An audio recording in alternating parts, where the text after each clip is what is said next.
Hello everybody, here we go again, Helen. Hello Emma, nice to be here today, isn't it? Absolutely, after the hard work, and I'm sure guys you're fed up of me posting all the time. Please join us, please come and join us. So we're happy to have you here, but not only that, we're also happy to have, how many people online? We have got an amazing 550 people online, which is brilliant. So welcome to all of you who are watching here virtually. We've got lots and lots of content for you today to dip in and out of. Exactly, and we're really glad to have people physically here. As I said, this is the first event what we have in this year after the lockdown. We have fabulous speakers, and we have lots definitely to discuss. So what I will do now, I will disappear and I leave it to my lovely Helen to introduce you to the program, and we'll see you later. Thank you, Emma. Well, look, thank you so much for joining today. It is absolutely brilliant to have you all here in person. And likewise, who are watching virtually, it's brilliant to have you here too. So we're going to kick off with our first session, and it's my great pleasure to introduce the panel if they would like to come up. We're going to start with discussing hydrogen in the home. Is it a good bet or a big gamble? Sounds like a bit of a game show, actually, doesn't it? So we're really looking forward to just having this session. I'm going to ask the speakers to come on up to the stage. Just a quick check that today we are going to be doing a Mentimeter poll. So that's for all of you here in the audience to be able to partake in. Let us know your views. We've got the first one up on the screen here. You can use the hashtag to access the voting. And likewise for you guys who are here virtually watching, you can also take part, and we're going to share the results of that poll towards the end of the day. So without any further ado, I'd like to hand over to our fantastic panelists, and Rob Dale, who is going to be our moderator, will introduce those, and we will kick off with the first session. Enjoy, everyone.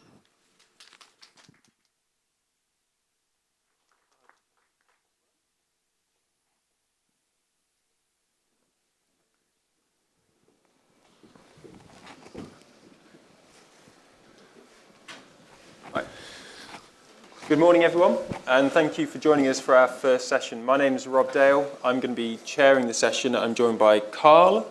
I'll let you all introduce yourselves individually as we go through. So, Carl, over to you first. Hi, everyone. My name's Carl Arntzen, and I'm the Chief Exec of Worcester BOSCH. Mike? Mike Foster. I'm Chief Exec of Energy and Utilities Alliance, which is a trade association working in the energy industry. And just in the order that I can see, Luke from Onward, over to you. Hi Rob, it's Alex, but I work for an organisation called Onward. We're a think tank based in Westminster. Sorry, Alex. And it's Bean, isn't it, as well? Beanland. I am the Director for Growth and External Affairs at the Heat Pump Federation. We're also a trade body, largely involved in lobbying for electrification of heat. Great. So, and then my name's Rob Dale. I'm from a lobbying agency called Beyond 2050. I've been involved in hydrogen since 2016. I set up the Hydrogen APG, working very closely with Mike to do it in 2018, and currently run the Making Hydrogen Happen campaign, which is a cross-industry group of about 70 organisations. And really the focus that we've been doing is about making the political case, more so rather than maybe the technological case, but making the political case that hydrogen is a great thing for the UK. It's about jobs, it's about energy security. It ticks all the boxes that the government is looking for in terms of levelling up and green growth. So we've been spending a lot of time speaking with parliamentarians and working with them to advocate for hydrogen. And so I guess concluding my introduction, my view, or the political view, is that the stars are aligned politically for hydrogen in the UK. We have a Prime Minister, and we'll come on to this later, who has said the UK is going to place a big bet on hydrogen. We have a Business Secretary who is very supportive of hydrogen, a Transport Secretary who wants to see more and more hydrogen vehicles in towns and cities across the UK. Parliament supports hydrogen. Increasingly, mayors and council leaders support hydrogen. So the political framework is there for industry to make big gains in terms of growing the hydrogen economy, particularly over the next 2 to 3 years, as this government is looking to shift from writing strategies like the net zero strategy, the heat and building strategy, and obviously the hydrogen strategy. We're moving on from writing strategies to delivering. And those next 2 years are also really critical in terms of the political landscape, which is that there is a general election emerging on the horizon, and they want to turn those strategies into jobs. So there's a very good platform for all the organisations involved in the hydrogen space to make progress. But that's my kind of ramble out of the way. We're here to talk about hydrogen for the home, or hydrogen in the home. So I guess I'll go around the panel and ask everyone what hydrogen in the home means to them, or can mean to them. So Carl, can I start with you, please? What does hydrogen in the home mean to you? Well, obviously, being from Worcester, BOSCH, and we make domestic heating products, which historically, up until now, has predominantly been dominated by gas boilers. Repurposing the gas network over to hydrogen and then using that hydrogen to provide a decarbonised heating solution for our homes and buildings here in the UK is the key role that we see hydrogen playing in the future. Yeah, I mean, the secret for us is to look at it from the consumer's point of view, and of the range of options that are going to be available to decarbonise people's homes. We'll be talking hydrogen, we're talking heat networks, and we're talking heat pumps. Those are the three broad technologies going forward.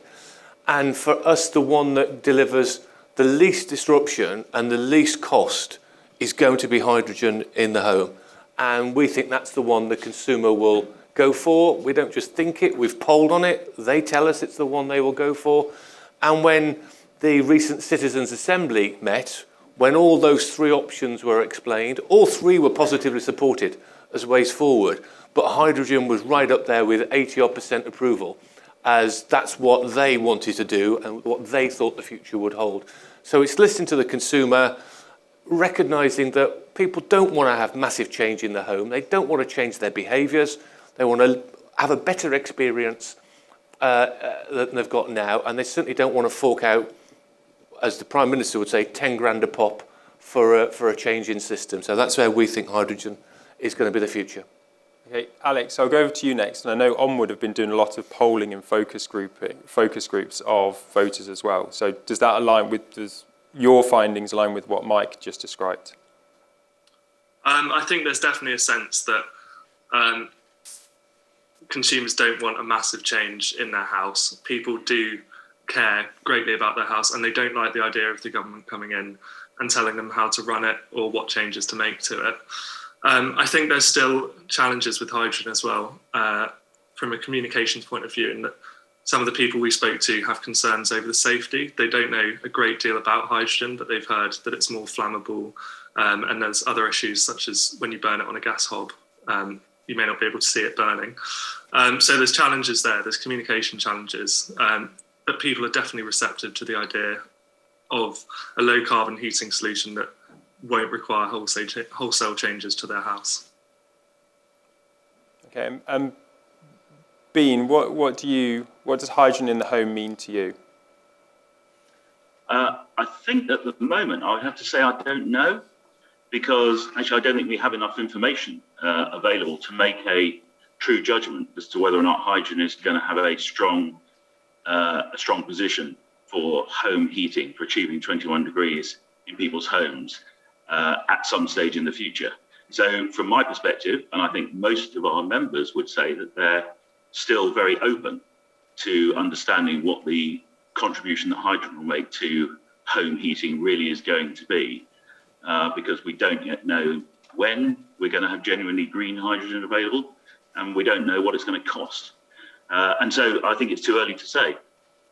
Clearly, from our perspective, we need to make sure that we do not waste the time that we have at the moment between when, where we are now to the point where we do know whether we can make some decisions about hydrogen. And so for us, the key is to make sure that this next decade we make maximum value of with the technologies that we have available. And I think part of that debate from my perspective is that we've got to be very careful about making sure the consumer has some truisms. I absolutely understand the issue about disruption in the home, and there will be some instances where disruption is significant. But I think that is overblown. I spent 8 years as an installer, largely working in what most people consider to be hard to treat homes, the number of occasions when we had to replace all the radiators, I must tell you, was zero. We had to replace some radiators, but that was because there were pre-existing problems, whether they were burning fossil fuels or burning or using some form of renewable technology. But so this concept of having to wholesale rip houses apart, I'm afraid, I just don't see. That is not the experience that I've enjoyed for the last 14 years in this sector. Okay, that might be a topic we return to later on, because that doesn't necessarily align with some of the coverage that I've been reading in the media over the past 2 weeks. But Alex, one of the points you just said then is around the safety of hydrogen. And I guess I'll throw it open to in case anyone wants to take a lead on that. But as I say, through the work that I've been doing in working around Parliament the last 3, 4, 5 years, one of the first questions whenever I have a conversation with an MP, and you can tell it's the first conversation they've had about hydrogen, they always say, yeah, but is it safe? And they talk about, the blimp blowing up and all of that. So I guess, does anyone want to take the lead in terms of answering, how is hydrogen safe? Or how are we finding out if it's safe? And what more do we need to do in terms of the evidence that it can be safely deployed in homes? Shall I go first? So we've been doing a lot of early prototyping on hydrogen boilers, and the safety case falls into two areas. One is the ignition and the explosive ignition. But from our point of view, all of the designs we've done and the development work we've done around controlling that ignition, how we sense the flame, and how we manage the combustion process, all of that is reasonably well advanced now, and we're really comfortable with how we control the flame and how we monitor the combustion process. The other safety issue around gas boilers is carbon monoxide poisoning. In fact, that is the biggest current safety issue around gas boilers. And of course, that threat is completely eliminated with hydrogen because you create no carbon monoxide. So we've put that evidence forward to BEIS. They're very happy and comfortable with the findings that we've made. But now the next phase is to put those products on demonstration trial. So the next phase of the High for Heat programme is 300 houses in Levenmouth in Fife, which will have 100% hydrogen boilers installed, as well as hydrogen cookers, hydrogen fires. And that's the final element within the BEIS High for Heat programme to prove the feasibility and the safety case. But we're really comfortable with it. And Mike, just before you come in, there was obviously that report that came out, 2 or 3 months ago? And some in the media picked up on it, and there were headlines that were saying hydrogen in the homes was multiple times more dangerous, would lead to many more deaths in the home, rather than the current use of natural gas. And Carl has answered that point clearly. The report just looked at the risk of combustion or fire based on some study that had been done in America. Actually, the biggest risk at the moment in UK homes is around carbon monoxide, and by definition, it is eliminated completely if you use hydrogen. But just picking up on a couple of points, if I could, Rob, that Alex made about where consumers are a bit concerned about, can they cook on it and will they see the flame? That's a safety issue. Well, yeah, you will. It'll just be an orange flame rather than the blue flame at the moment. So yes, you'll be able to see the flame when you're cooking. And if I just pick up on what Bean said about not wasting an opportunity for the next 10 years, I absolutely agree, Bean. We can't waste the next 10 years. What we should be doing is maximising the energy efficiency of our homes from day one. That's what we should be doing. What we could also be doing, and this is part of the consumer journey and the reassurance around safety, we can start to blend hydrogen into the gas network. We could do it now. It's been trialled in Kiel. It's been trialled at the moment in Winlayton. There are no issues around this. Consumers don't even notice the difference. They don't have to do anything. It's really, really boring, but they're starting to decarbonise their homes without making a change. And that can also be done over the next 10 years. So you can actually make huge progress to decarbonise homes using hydrogen, gaining that safety case, getting people comfortable with it. And for those who are my age and a bit older, you'd probably remember the old Towns gas. That was 50-50 methane and hydrogen mix. So actually people of a certain generation are used to having hydrogen in their home. They probably just didn't know it because it was called Towns gas rather than called natural gas, because we don't talk about methane in the home, we call it natural gas. Well, people will get accustomed to it, and I think the safety cases, it was overblown for a purpose, we get that, but you'll be able to cook with it, you'll be able to heat your home with it, and it will be safe, because frankly, the Health and Safety Executive and the government would not allow something that was to be unsafe to be piped into 23 million homes across the UK. And the pipes underground will be fine with 20%? For the blending of 20%, you don't have to make any changes whatsoever. There's no changes to the appliances, and Carl can talk more about that than I can. But they're all tested to cope with that level already. And in terms of the gas networks, yeah, absolutely. There are issues around the molecular structure of hydrogen with steel at high pressure that you might have an issue with. By just pure good fortune, the gas networks are being revamped anyway. The yellow plastic pipe is replacing the steel. It's happening, and by 2030, 80 to 90% of the gas network will all be plastic anyway. So it will be perfectly safe to put through hydrogen at high pressure, let alone the low pressure that's going into people's homes. Thanks, Mike. So Bean, Alex, any comments, challenges, expressions of support for blending hydrogen at 20%? If I could just jump in as well, I think blending hydrogen, it's a great idea in principle, but the studies I've seen show that if we blend hydrogen at around 20%, that only achieves an emissions reduction of around 5 to 6%. And I think the big question is how we're producing the hydrogen that we use for that blending, whether it's blue or green hydrogen. Blue hydrogen is debatable in my mind, whether it's more energy efficient or more environmentally friendly than using natural gas anyway. And green hydrogen is so energy intensive to produce. At a time when over the next decade and a half, up to 2035, as we decarbonise the power network, every watt is going to count. And there's a question, I think, as to how much of that we can use for the production of green hydrogen when potentially it could be better spent elsewhere.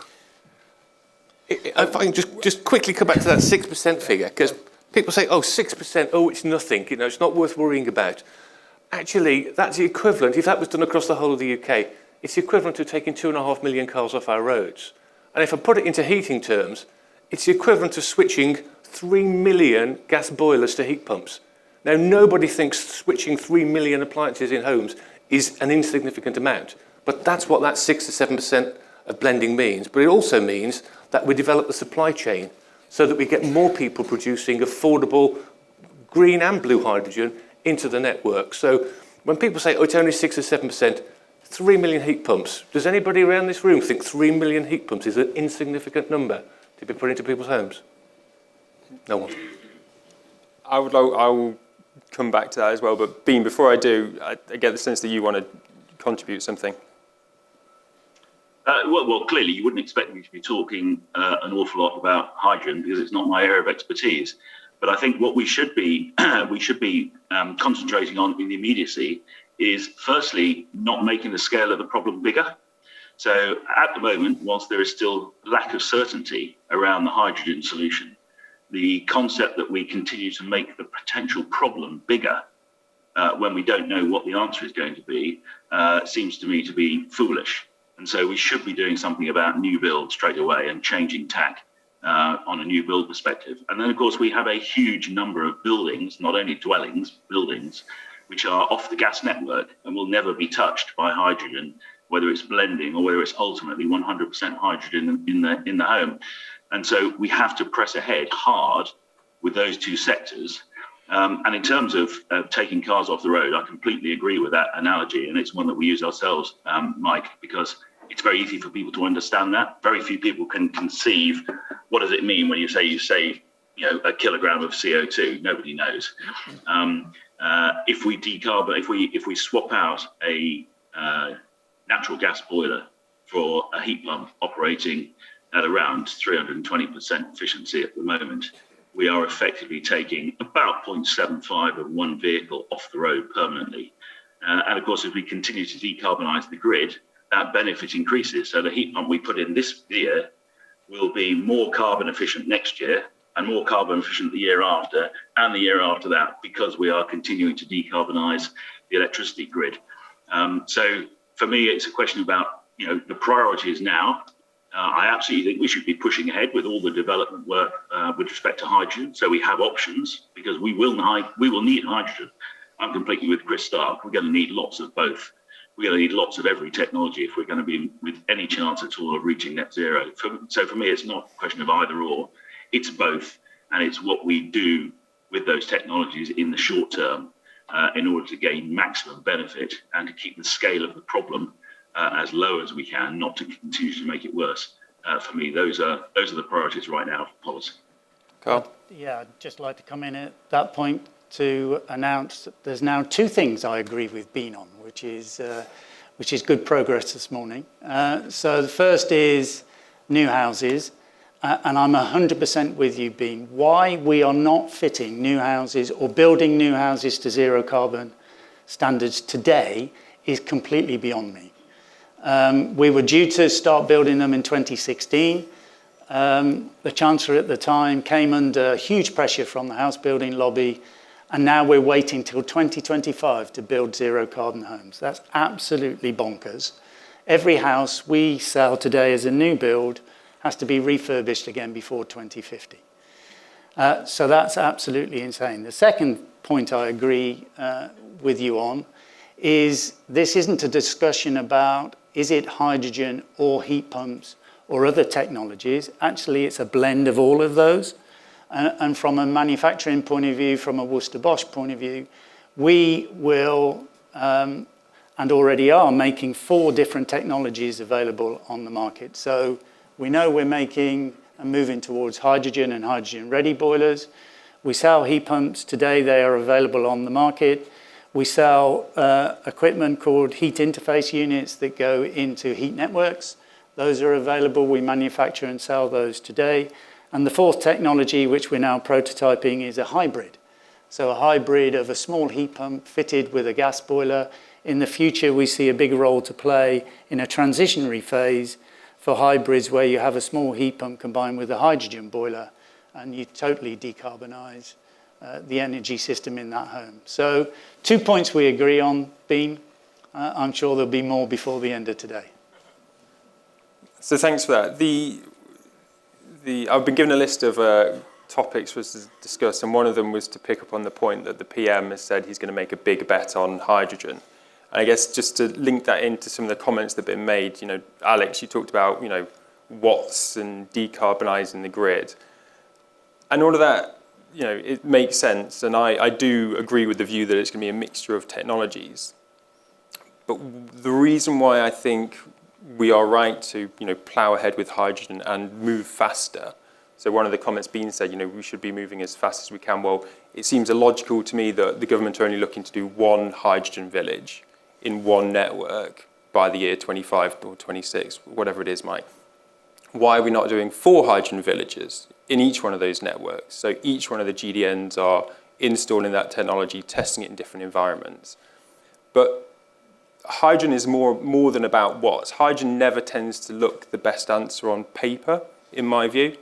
But when you put it into the sense that it's more of an opportunity to scale up production, which leads to jobs in red wall constituencies, which leads to greater investment in producing boilers, but as well as hydrogen buses, planes.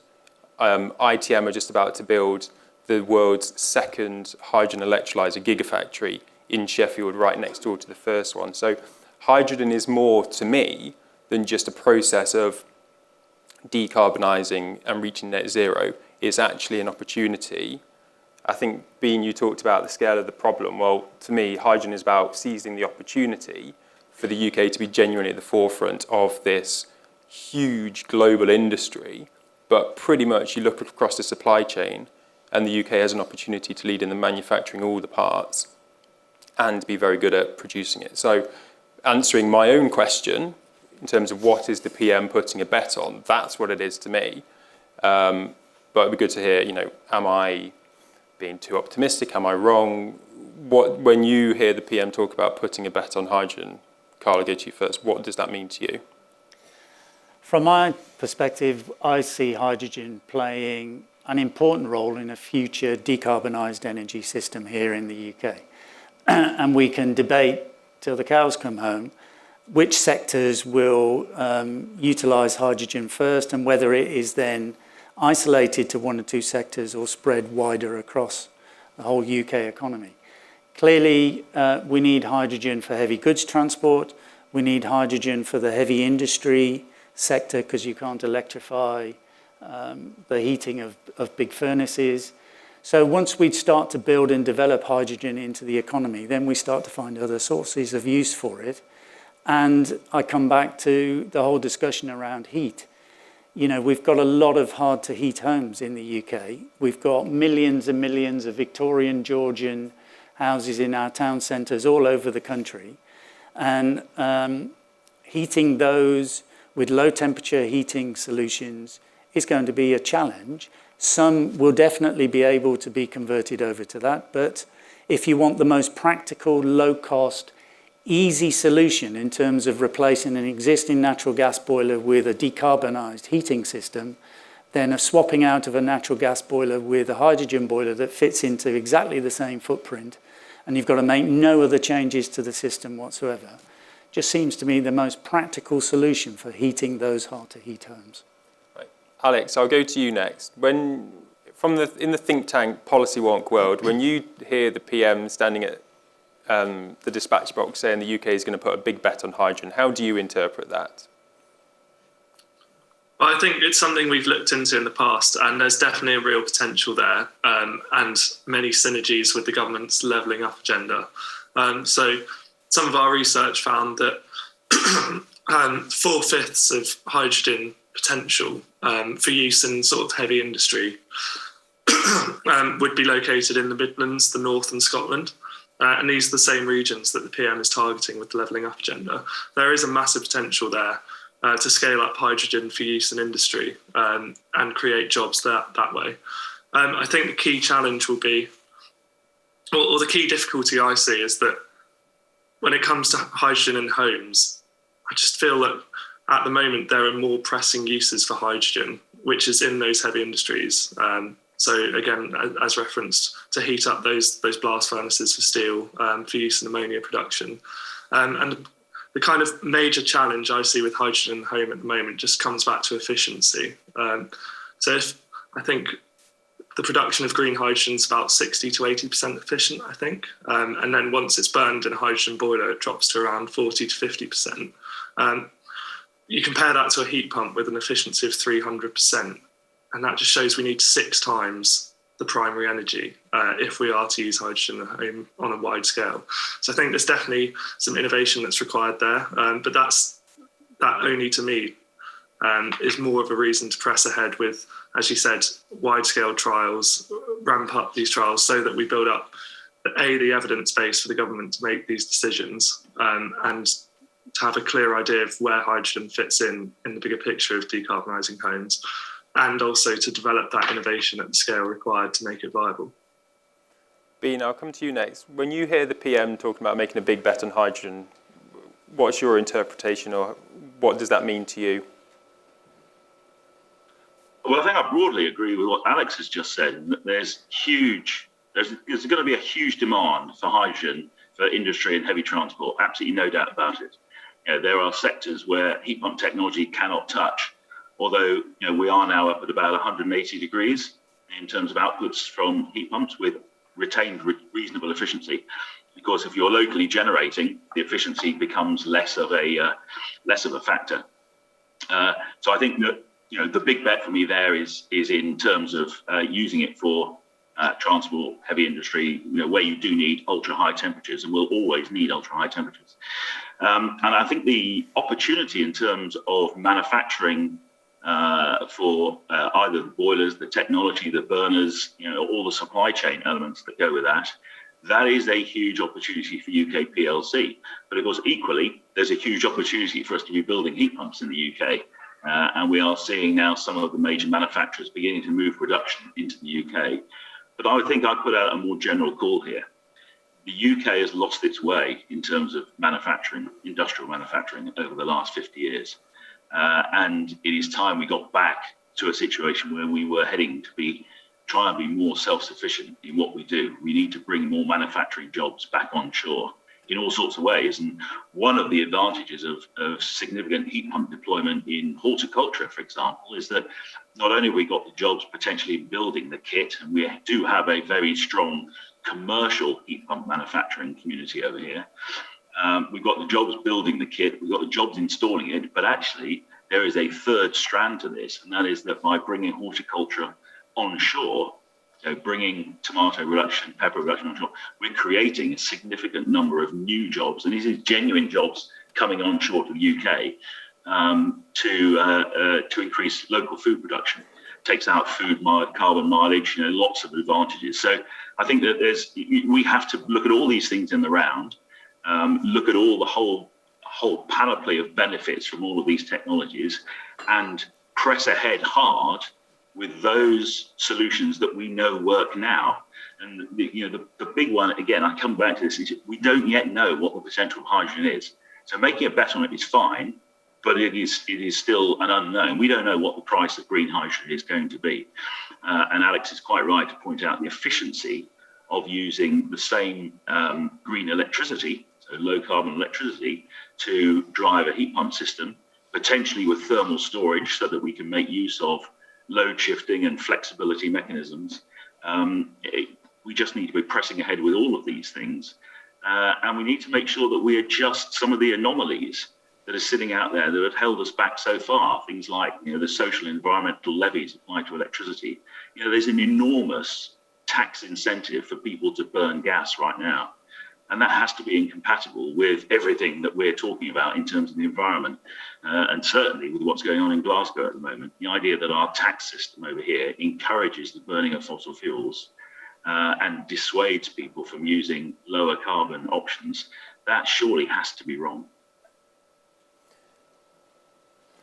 Carl, can I come back to you on that? So it's my understanding that we manufacture in the UK something like 1.3 million boilers every year, or we install 1.3 million boilers, and the boiler manufacturing industry is a significant source of job creation and sustaining jobs. So I guess, what position are we in? How do you see the global zero carbon or zero emitting boiler industry developing? And what role is BOSCH lining up to play in that? And what position does the UK have in terms of leading that? And how do you then see that compared to the heat pump industry that's been described? Yeah, lots of interesting points in that question. So just to correct a couple of facts. So there's normally between 1.6, 1.7 million gas boilers sold here in the UK each year. This year it's going to be higher because of post-COVID activity, but normally around 1.7 million. We, as in line with a number of gas boiler manufacturers, produce a good proportion, but not all of that volume locally here in the UK. And most of the manufacturers are European-based, European-owned now. So rather like ourselves, all of the manufacturers don't produce 100% of their volume here in the UK. And as we start to shift to a multi-technology approach, there are a couple of announced they'll start producing heat pumps here in the UK. We will be taking some decisions around that and making announcements probably early next year. So we will start producing heat pump technology here in the UK.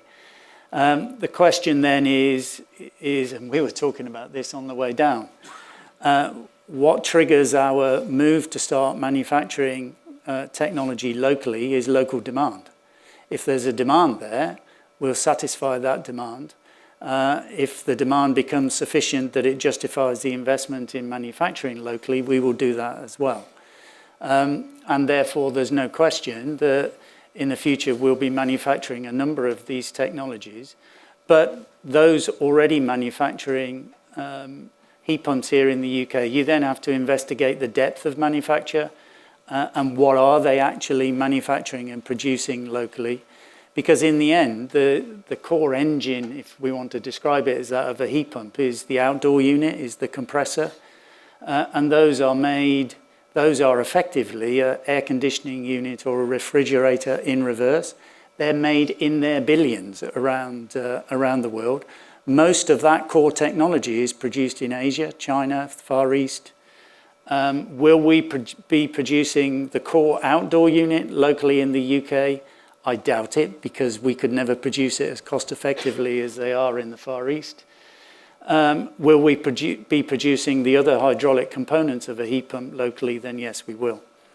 So you have to sort of question and just be sure that we're all talking about the same thing when we're talking about manufacturing. But fundamentally, what will drive our interest in manufacturing more and more volume in locally in the UK is demand. And the demand isn't there at the moment, but with some of the government regulatory changes, that will start to build.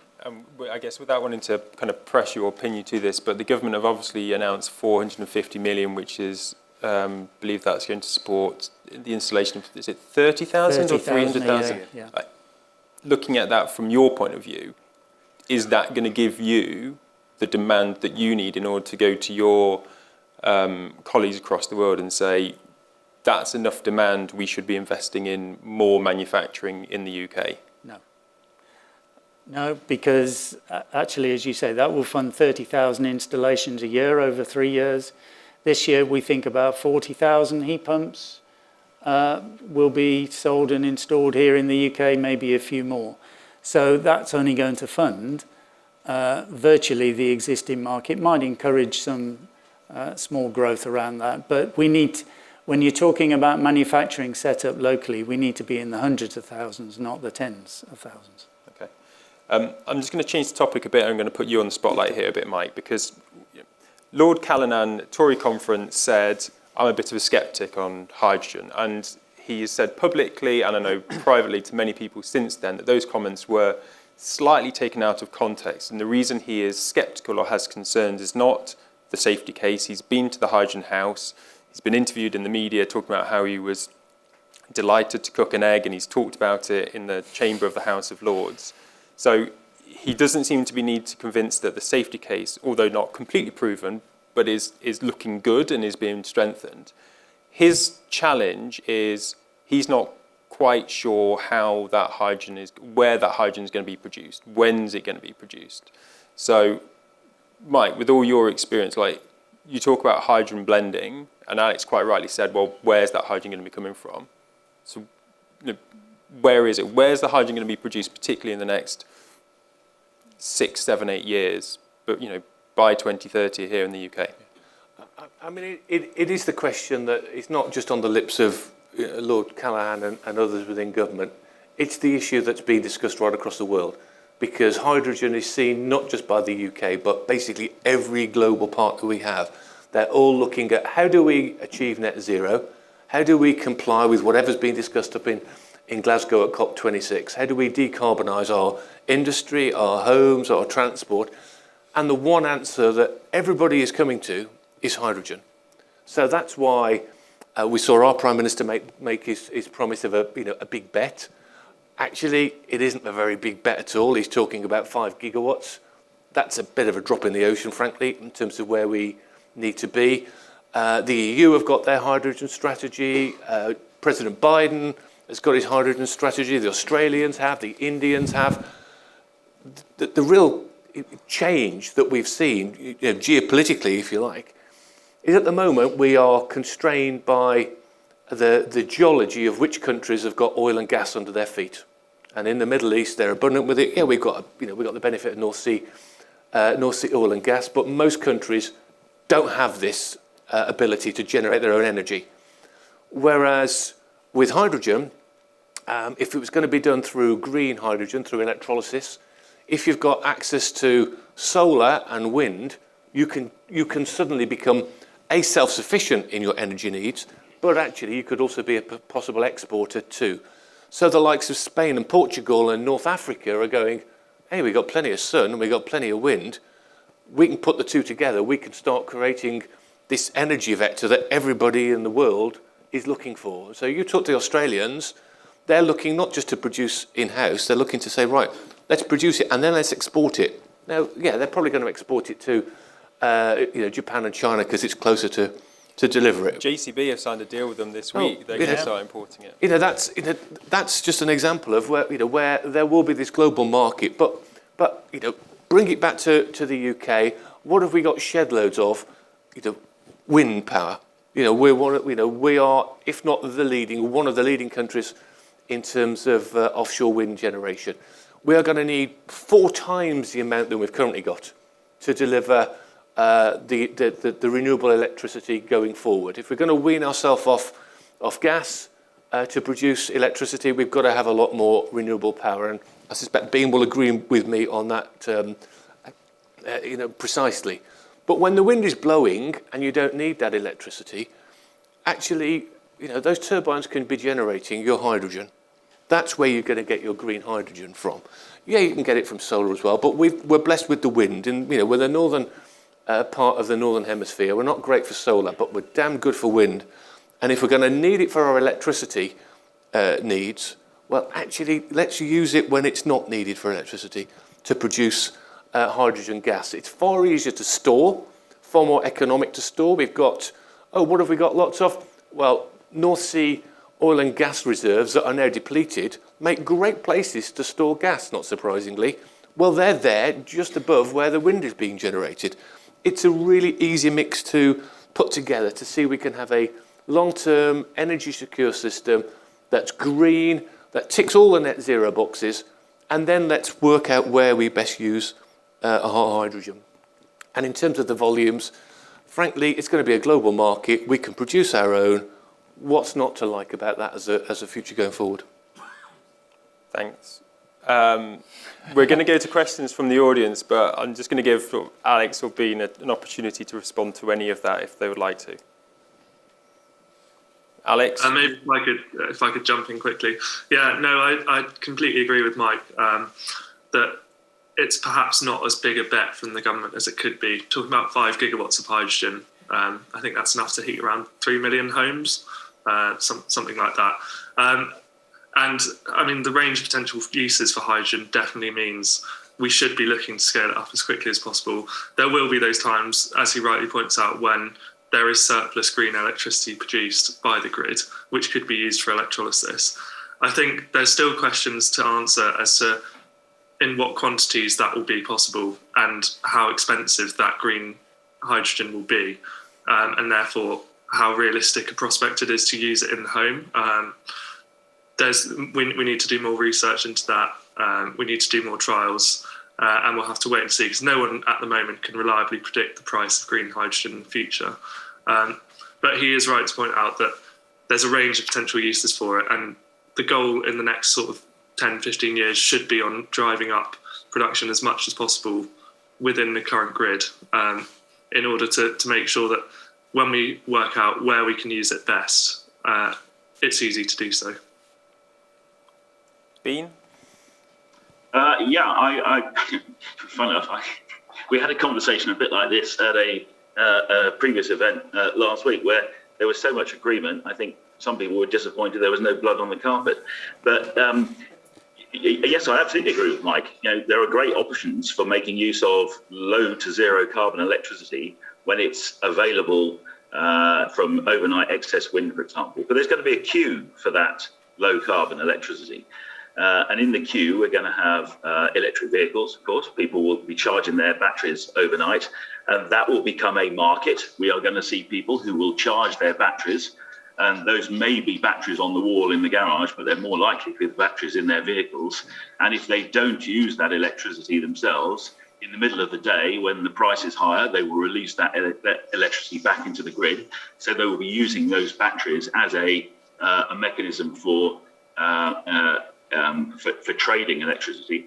The next in the queue will be thermal storage. So we can run heat pumps overnight very attractive to run particularly ground and water source heat pumps overnight, where efficiency is not impacted by lower temperatures and higher humidity. We can charge a whole load of thermal storage. And thermal storage, by its nature, it's low cost, because at the simplest form, it's a tank of water. It's very low cost. It doesn't degrade with time, and it has very, very low decommissioning costs. We can also charge phase change material storage. So there will be a queue for excess wind generation, green wind generation, green electricity. And at the moment, we don't know where the value is going to be in the queue. So, which of those propositions, will it be generating hydrogen? Will it be charging batteries? Will it be charging thermal storage? We just don't know at the moment what the economics of those are going to be. And we won't know until we've really got a better understanding of what the true cost of that hydrogen is going to be. So again, I keep going back, we just don't know enough. Government is saying they're going to make a decision in 2026, according to the hydrogen strategy. I'm not sure we're going to have the information available even then. And we still need to keep things open. But actually, we can keep those options open for hydrogen, because we can power ahead over the next 10 years with all new build and with everything that's off the gas grid, and with some of those other very obvious solutions for us, which are those that are centered around waste heat, for example, where we can use waste heat sources, drive those with drive that through heat pumps and create some really useful network type applications, tackle some hard to treat buildings like Bath Abbey. You'd probably say that's probably one of the prime example of a hard to treat building that is currently heated with waste heat with heat pumps. So there are some real opportunities that we need to crack on with to buy us the time to come to the answers that we need to be able to judge what the big picture for gas and green hydrogen is going to be. Thanks for that, Bean. We're going to go to questions now, but before I do, I want to pick up on one of Mike's comments about just that, the emerging kind of global hydrogen market and how that is now the politics is falling behind that as well. Up at COP on Tuesday, 40 countries signed the Glasgow Breakthroughs, and if you haven't seen them yet, there's 5 of them. One's power, road transport, steel, agriculture, and the 5th one is hydrogen. And I think the hydrogen set of commitments, there are 33 or 34 countries, and the top line there is about making affordable, low and zero carbon hydrogen accessible across all those countries 2030, and really cross-government collaboration to develop this market. So industry's kind of stepping up, and now governments clearly are working together to do it. But I'll throw open to questions if people want to take their hands. And Helen, shall we do sort of 2 or 3 questions at a time? This gentleman over here. My name is Peter Woolsey from Estonia, where we've reduced the cost of making hydrogen using cold plasma by 25%. I've gone there because I can't get any interest from the UK government. Today is the first time I've been invited to meet a company in the UK. I've raised $1 million over there. I've got a couple of million from the Commission. I'm based in Estonia. Why is the UK not interested in cold plasma retrofit gas technology? Any other questions from the floor? We've got one from our virtual audience as well. We've got David on LinkedIn saying, how quickly will blending hydrogen start, do we think? And Alex has responded on the message saying around 20% is already started up in the village in Gateshead. But realistically, what is that blending going to look like, and how quickly can that happen? Mike, you're the best person to answer that. I mean, as the questioner said, it's already in Glasgow. They tried it first at Keele University on a private gas network, perfectly successfully. The Gateshead trial is for a further year. After that, it will be up to government HSE to say, yeah, let's roll it out across the whole of the UK. I think the government in their energy white paper back in December spoke about 2023 as being the time when they were looking to get hydrogen blended across all of the gas networks. And so, we're a year and a bit away from that date. So that's, it's really positive news, because it is, within touching distance, Rob, and that's the great thing about it. Peter, it's a Good question, and I'd love to speak on behalf of the government, but I can't. But there'll be people here who, if not, I'll talk to you afterwards and say, let's see what we can do to help, because frankly, we should be looking at all of these options going forward. Let's see how we can drive down the cost of hydrogen. And, the Americans have set what they're calling their moonshot challenge, and that's to get a kilo of green hydrogen down to, I think it's $1.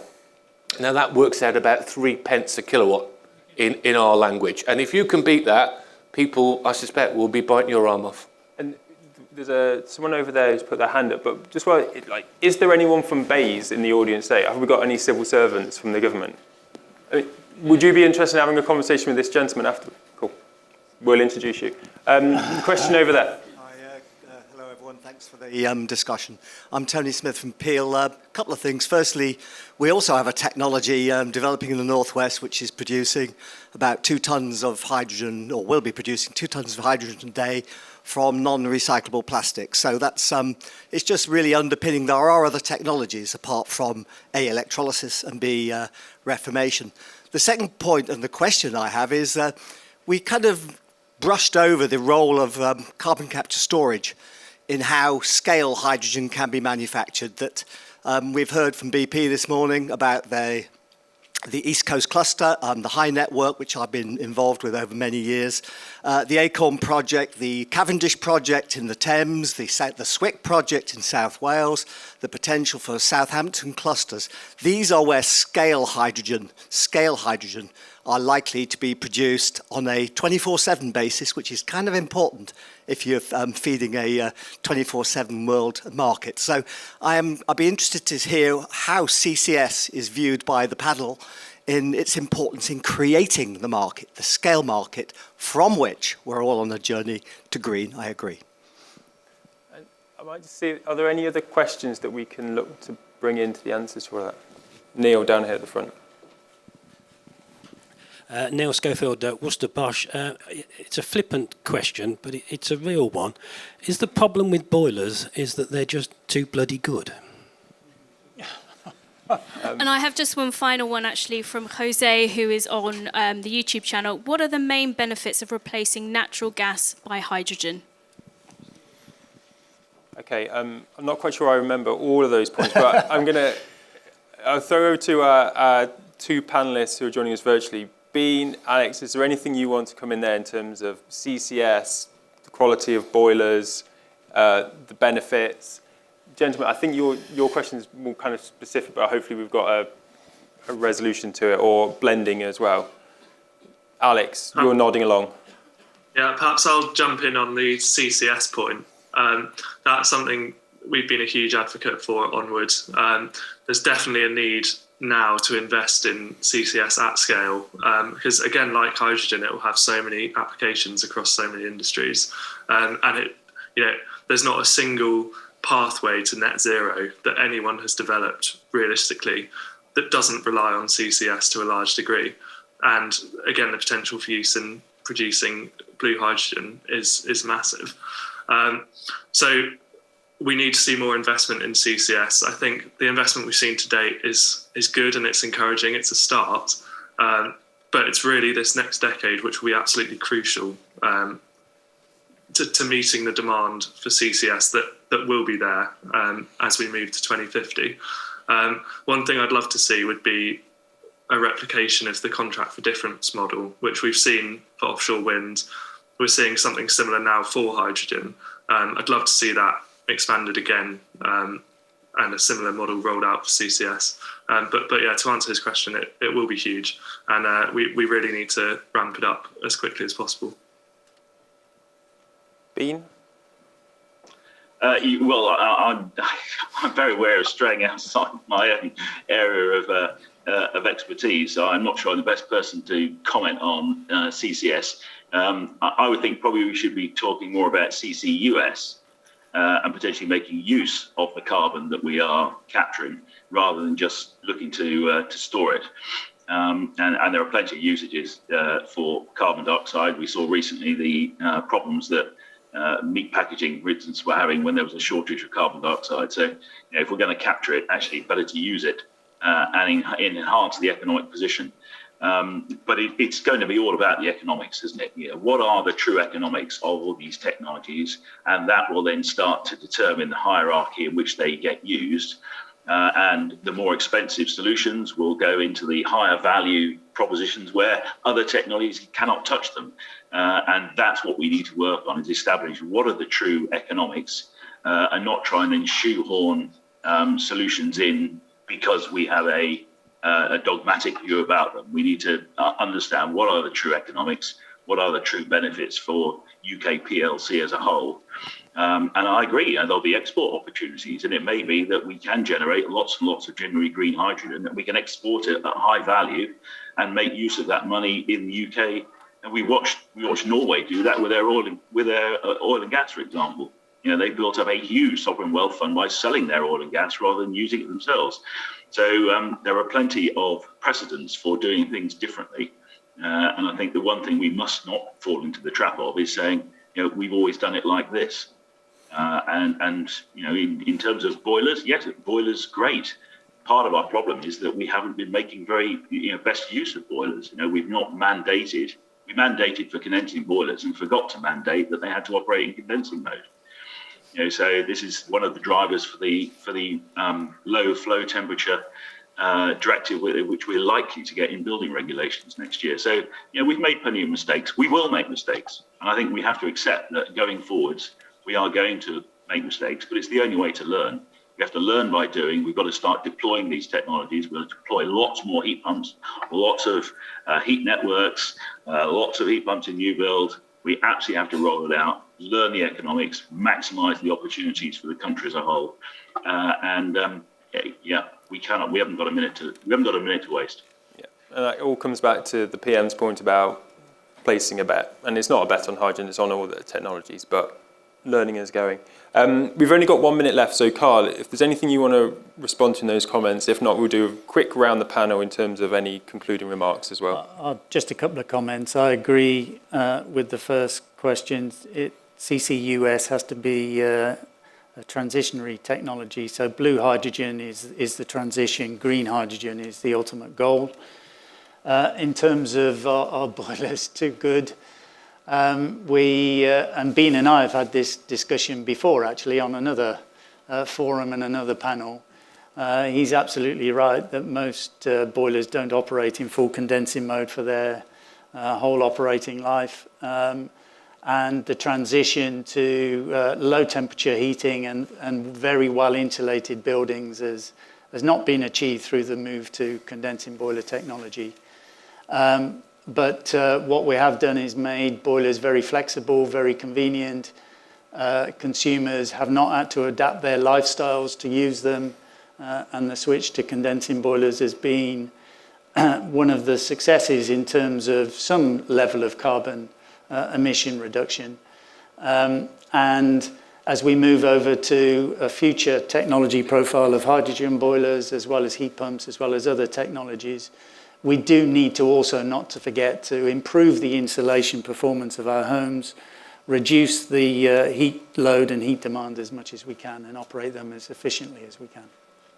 Mike, any concluding points? CCS, absolutely. We will not decarbonise the electricity grid unless we have CCS, and those are the words of the Climate Change Committee, not just me. So it's absolutely essential. It's a given. Why are we looking at hydrogen rather than natural gas? Because frankly, it's net zero, and that meets our legal obligation. And as I've said previously, there's very little disruption potentially to somebody's house if you're going to have it fitted in the home. Our boilers, too damn good. I'm sitting next to Carl, I've got to be careful what I say. But they're also goddamn boring. And that's the beauty of it. It's boring. And we haven't got to worry about the consumer getting engaged heavily, making major changes to their lifestyle. It'll just be a box on the wall that does exactly the same, whether it burns hydrogen or whether it burns natural gas. And that's got to be a prize and something you should cherish, not just look at it as it's a boring boiler, because you want a boring boiler, frankly. Alex? Yeah, I think agree with what was said there. I think the crucial thing now is that it would be terrible policy for the government to rule out using hydrogen in homes. We've got these trials ongoing. We need to ramp them up. It's possible that hydrogen could deliver results which would give it a massive role to play in, or that these trials could deliver those results that would give hydrogen a massive role to play in future. There will always be those selection of homes that can't afford a heat pump or for whatever reason aren't suitable for heat pumps in future. So hydrogen could well have that role to play later down the line. But I think at the moment there are still major questions for me around efficiency and cost, and whether, there's questions to be had as to whether those barriers can be overcome to make it viable for use in the home. Okay, Bean, over to you. Well, I don't think I've got much more to add, to be honest with you, because I agree it does all come down to the economics at the end of the day.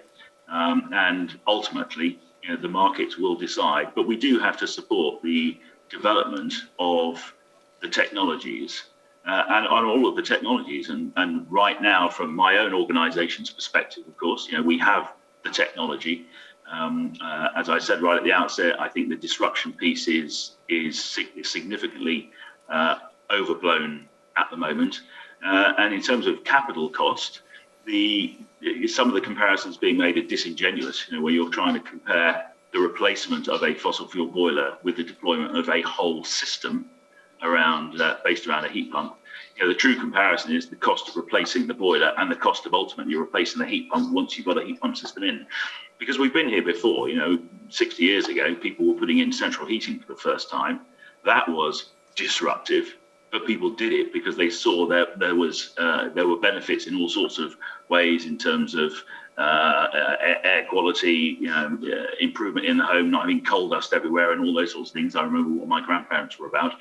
And we're not in a dissimilar situation now. We have technologies that can give us improvements in all these ways, and we need to press on and make them available. So it's all about access to affordable capital, so that people can make choices and get on and move ahead, particularly off the gas grid, where homeowners will be expected to move first. We've already seen the consultation out for removing or for stopping the deployment of fossil fuel boilers off the gas grid in 2026. That's very soon. We have to make sure the rural communities are able to accommodate that. So there's still a huge amount of work to do on the policy front, and this 10 years is critical in so many ways. Okay, thank you very much. One final thing, just because I forgot to say it when I did my list of things that we make in the UK, we also make fuel cells. I know we've got great organisations like Ceres and Adlan here, and also Chris, if he's still in the room, because I know he'll come and tap me on the shoulder. There's a River Simple car made in Wales outside. Please go have a look. And we've got some Toyotas there as well, and John Hunt's in the room as well. So we're doing lots of things, as I say, all across the supply chain on hydrogen. And apologies, I forgot to mention those two earlier. But thank you very much for the panel for joining. Thanks, Helen, for your help. Thank you. And enjoy the rest of your day.